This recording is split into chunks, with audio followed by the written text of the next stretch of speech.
سڵاو بختەیڤارتان پێشکەش دەکەم. مەسرور بارزانی ڕایگەیان بەڵێنی ئەوە دراوە موچەکانی ئەم ساڵ لە بەغدادەوە بنێردرێت. هەموو هەوڵمان بۆ ئەوەیە هیچ موچەیەک نەفەوتێت، ئەگەر نەکرا دەبێت گلەیی لە بەغداد بکرێت. لەبارەی موچەی مانگی نۆ و موچەکانی دیکە لە کۆنگرەیەکی ڕۆژنامەوانیدا سەرۆکی ئەنجومەنی وەزیرانی هەرێمی کوردستان ڕایگەیان هیچ پاساوێک نییە بۆ دواخستنی موچە و نەدەبووە ئەوەندە دوا بخرێت. ئێمە چاوەڕوانی موچەی مانگی نۆ دەکەین لە عێراق دەست بە دابەشکردنی موچەی مانگی 11 کراوە.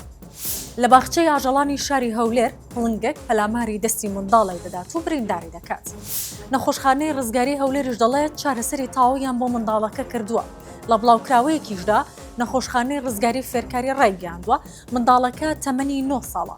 دوای وەرگرتنی چارەسەری پێویست ڕەوانی ماڵەوە کراوەتەوە و دەستیان لە بڕینەوە نەجات. واشنگتن بەرپرسێکی باڵای وەزارەتی دەرەوە دەنێرێتە هەرێمی کوردستان بۆ کردنەوەی کونسولخانە نوێیەکەی لە هەولێر. وەزارەتی دەرەوەی ئەمریکا ڕایگەیان مایکل ڕێگاس جێگری وەزیری دەرەوەی ئەمریکا سەردانی عێراق دەکات زنجیرەیە کۆبوونەوە لەگەڵ بەرپرسانی حکوومەتی عێراق ئەنجام بدات. دواتریش بۆ کردنەوەی کونسولخانەی نوێی ئەمریکا لە هەولێر سەردانی هەرێمی کوردستان دەکات.